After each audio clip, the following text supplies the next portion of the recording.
बंदौ गुरु पद पदम परागा सुरुचि सुबास सरस अनुरागा।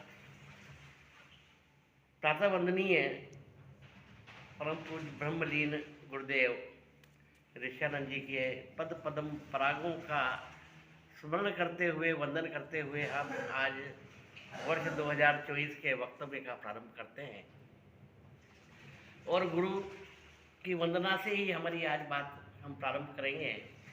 प्रभु श्री राम जब 14 वर्ष का वनवास गया तब उन्होंने कहा कि मेरे को ये वनवास का सबसे बड़ा फल ये है कि मुझे गुरु चरणों में बैठने की अवसर प्राप्त होगा, उनकी वंदना करने का सौभाग्य प्राप्त होगा।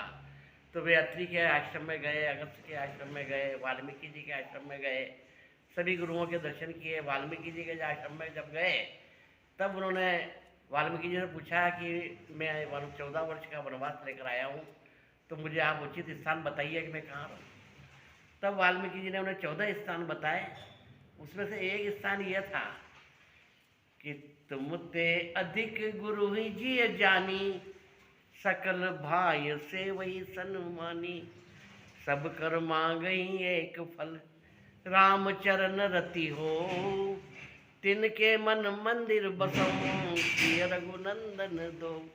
जो आपसे भी ज़्यादा आपके गुरु को पूजा करता हो, मानता हो, सकल भाई सेवा ही सन्मानी, सभी तरह से गुरु की सेवा करता हो, आप उसके हृदय में निवास कीजिए।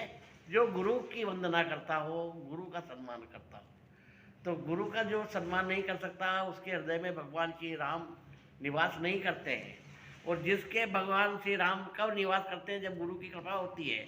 और जब राम हृदय में आ जाते हैं और राम की कृपा प्राप्त हो जाती है तो फिर उस व्यक्ति को किसी की भी कृपा प्राप्त करने की आवश्यकता नहीं है, क्योंकि जहाँ पर कृपा राम की होई, ता पर कृपा करें सब कोई। लोग सरस्वती की उपासना करते हैं, गणेश जी की उपासना करते हैं, हनुमान जी की उपासना करते हैं, दुर्गा की उपासना करते हैं, परंतु इन सब की कृपा आपको तब तक प्राप्त नहीं होगी जब तक कि राम की कृपा आपको प्राप्त नहीं होगी। क्योंकि राम की कृपा जब तक प्राप्त नहीं होगी तो हनुमान जी भी कृपा नहीं करने वाले हैं। और श्री गणेश जी के लिए तो उन्होंने कहा कि मांगत तुलसीदास कर जोरे, बसो राम सिंह मानस मोरे। गणेश जी से वंदना करते हुए कहा कि आप मेरे हृदय में निवास न करें, मेरे हृदय में तो मैं आपकी कृपा हो जाए और प्रभु श्री राम मेरे अंदर निवास करेंगे। और यदि प्रभु श्री राम का निवास मेरे अंदर हो जाएगा तो फिर आप तो हमारे अंदर आ ही जाएंगे। और दुर्गा के लिए भी लिखा उन्होंने कि राम कथा कालिका महामोह महिष कराला, राम कथा कालिका कराला। तो कालिका जो दुर्गा है ये भी प्रभु श्री राम की कृपा से ही हमें प्राप्त होगी। और सरस्वती तो क्या है? वो तो एक लकड़ी की पुतली है, कठपुतली है। और सरस्वती की उपासना करने से हमें सरस्वती प्राप्त नहीं हो सकती। सरस्वती को प्राप्त करना हो तो हमें प्रभु श्री राम की उपासना करना पड़ेगी, क्योंकि तुलसीदास जी ने लिखा है कि सरस्वती तो एक लकड़ी की पुतली यानी कठपुतली है। शारद दारु नारी सम स्वामी, राम सूत्र धर अंतरयामी, जा पर कृपा करही जन जानी, कवि उर अजीर नचा वही बानी। तो सरस्वती तो कठपुतली है और उस कठपुतली के सभी सूत्र जो है वो प्रभु श्री राम के हाथ में है।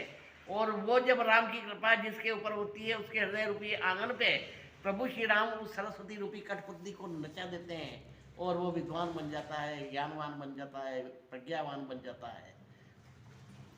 ये सभी चीज़ें हमें तब प्राप्त होगी जब हमें गुरु की कृपा प्राप्त होगी। और दुनिया में दो ही व्यक्ति ऐसे हैं जो महान होते हैं, एक पिता और एक गुरु। पिता अपने पुत्र को अपने से भी बड़ा बनाना चाहता है, गुरु अपने शिष्य को अपने से भी बड़ा बनाना चाहता है। और इसलिए इन दोनों को महान बताया गया है, क्योंकि ये कौन आदमी ऐसा है जीवन में जो हार जाना चाहता है? गुरु और पिता ये दो ऐसे व्यक्तित्व हैं जो हार मांगते हैं। सर्वत्र जयम इच्छेत पुत्रम शिष्यम पराजय।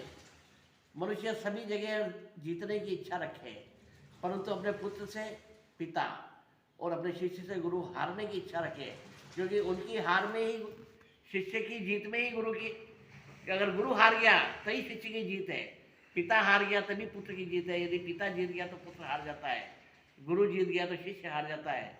क्योंकि गुरु के नाम कभी गिनीज वर्ल्ड रिकॉर्ड में नहीं लिखे जाते हैं। कोरियोग्राफर का नाम कभी भी, नृत्यांगना को अवार्ड मिलता है, कोरियोग्राफर को अवार्ड नहीं मिलता।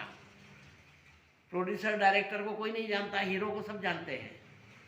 गौरव सोनी को अभी मंदसौर में Guinness book of world record में नाम लिखा गया, पर उसके गुरु जो तबला वादक निशांत शर्मा है उनका नाम नहीं आया।